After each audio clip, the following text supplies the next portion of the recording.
What's going on, guys? Today we're going to cover how to put 20 pounds at least 20 on your bench. Okay, so these are the factors that we've found to be the most important when it comes to training to put on strength for your bench press, but also for a lot of different movement patterns. We're going to cover bench press today, and in future videos we'll cover squat, deadlift, all the other good strength movements. Absolutely. All right, so to start, the first thing that you really need to make sure is taken care of or can easily put weight on is going to be by improving your technique and setup. So we just filmed the video, and inside this blog you'll actually see the link to the video, and it's a long video of us discussing tips and cues that we've used in the past that's been really effective for us. So give that a look at, and this whole thing will continue to make more sense to you. But the biggest thing with learning new technique, when we're doing new movement patterns, if we can put ourselves into good positions, a lot of the times we can lift much more weight, and our ability to use our muscles is a lot easier. Yeah, absolutely. Frequency, 2 times a week. We just know from research shows us, hey, if we want to get better at something, I don't really care what it is, we've got to increase the frequency of doing that thing. Yeah, right. And with that too, so we found that having one day of your main movement or main bench press day where you're finding that optimal position for you and you're pressing from that standard position, that seems to be best. We need to do that at least once a week. The other session could be the same thing where we're using that same grip, or we could do a variation. Yeah. So we could keep the same grip and work on speed. We could put chains. We could do some, which is accommodating resistance, or we could change the grip position that we do. We could do a day of pure dumbbell bench press. It doesn't necessarily matter too much, but we want it to be hard, right? So 2 days at least of horizontal pressing or bench press variation seem to be, like you said, very beneficial for us as far as strength development goes. Absolutely. Yep. Variation. Sometimes I'll even combine them. So I'll just do a regular bench press and then follow that up with close grip or something like that, or dumbbells, add it on to get that extra volume or accessory work in. Yeah, absolutely. Okay, so probably the biggest piece in here is this middle section here when it comes to progressions. So based off your level of experience, you're going to be progressed differently. So we made this really, really simple. There could be like 20 arrows coming out of this, but we made it for novice versus those who have experience. And to be honest, the majority of people watching, including myself, would still fall in this novice category, right? So as a novice, from my understanding and what the research literature shows, is that we don't need to change sets and reps as much as we think we do, right? So we can get away with doing the same amount of sets and reps and just adding weight each week, right? These are for compound movements. If we're talking like bicep curls and stuff like that, that's gonna be a little more challenging because it's a small muscle group. But for compound lifts, we've found that just by simply adding weight each week, we can get a lot stronger as long as you start out this process. Let's say 3 sets, we'll do 3 to 5. That's a very standard. If I start at a weight that I know I can hit and I leave some room in the tank every single week, if I add 5 to 10 pounds until I can't anymore, you'll be surprised at how much growth you can get just from that. Yeah, definitely. I probably, when I first started bench pressing on a regular basis, I was like basically 3 sets of 4 to 6 reps for like 3 years. I basically would finish a cycle, get to a point where I failed or whatever, and I would have been bench pressing for several weeks. I would decide to do something else for a little while, come back and start right back at 3 sets of 4 to 6 reps, and just repeated that. So not a lot of volume there. We're talking 18 reps total, heavy weight. Over the course of 3 years that I would do that until I finally started increasing to maybe like 25 rep volume but that's also when I probably transitioned from more of a novice to more of an experienced lifter. So definitely 3 years, easy progression time frame. It's something that doesn't happen overnight, but we're talking now from 20 pounds to 100 pounds over that time frame. So Right. And he made a really good point in there. I don't know if you guys caught it. He says he would do something for a little bit and he'd come back. So novice, in its broadest terms, is somebody who's new to a movement pattern that hasn't been doing it consistently. So if I take a few months off from the gym and I come back, I don't care how experienced you were, go back and be a novice again and use those newbie gains. Newbie gains don't come very often, but when you take time away from something and come back to it, you have the potential to add weight much quicker than you will be when you're experienced. So like being a newbie and being a novice, like great thing. It's awesome. Like you think, man, I want to be experienced, but like the amount of weight you can progress each week or each really month to month is going to be a lot less than the novice. The novice has much more potential to improve their strength by adding much more weight. Yeah.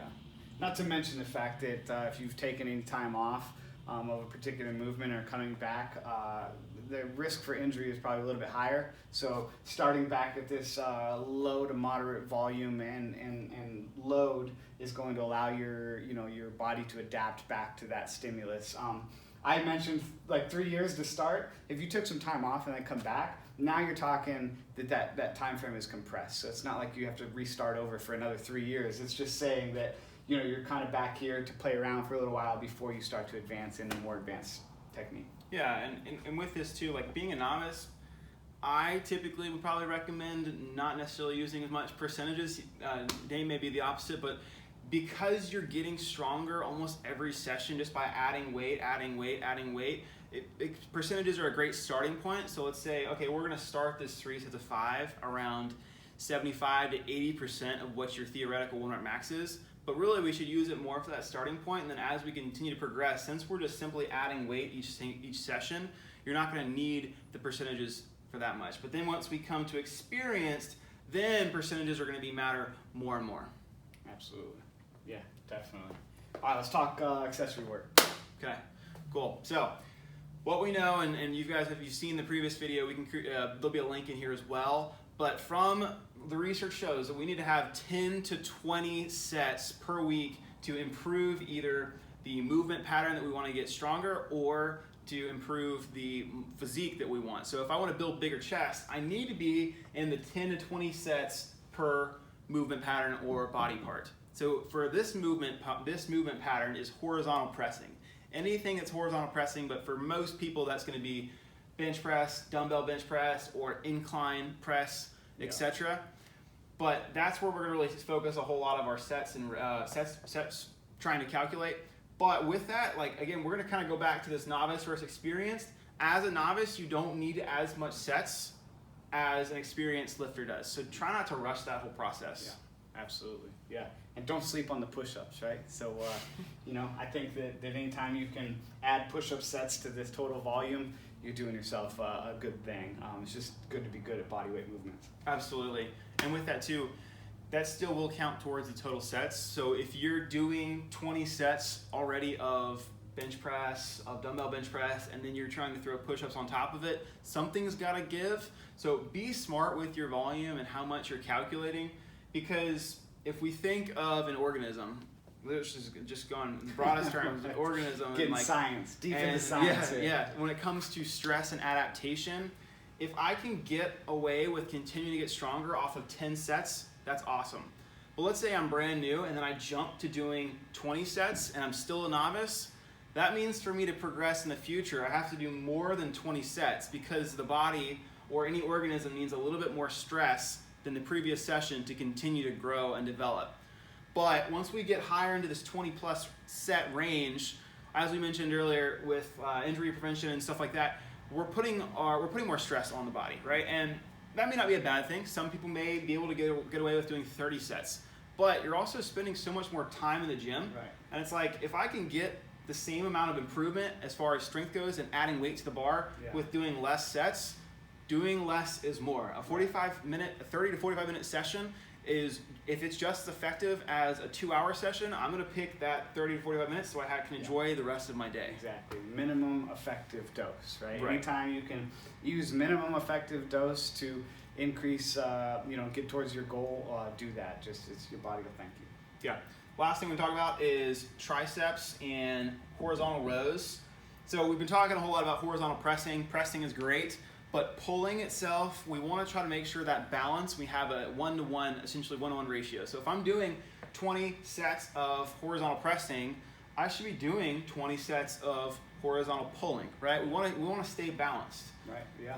I think at least balanced. I'm a proponent of even doing more, like a 1 to 2, but start with the 1-to-1. If we know we're doing 20 sets of pressing, then we got to be doing 20 sets of rowing.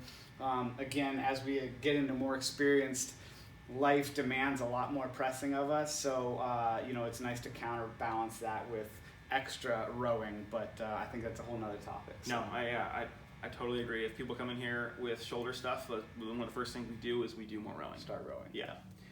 Triceps. So another big part and component of a bench press. We think a lot of chest when we think bench press, but that last little bit of extension does come from triceps. Mm-hmm. And triceps are more of an accessory muscle, and they can tolerate a little bit more volume. So typically they'll be more in the 15 to 25 rep range, but they're going to be getting used already with the horizontal pressing. So when it comes to tricep accessory work, dips are awesome. Even just some good like pull downs, getting a nice pump. Yeah, it's just beach muscles. Beach muscles. Whatever you do before going to the beach, do that. Just use it as an excuse to get a pump before you leave your gym. Yeah. Awesome. Cool. Thank you guys for watching. It's a Look wrap. out for some more good content. See ya.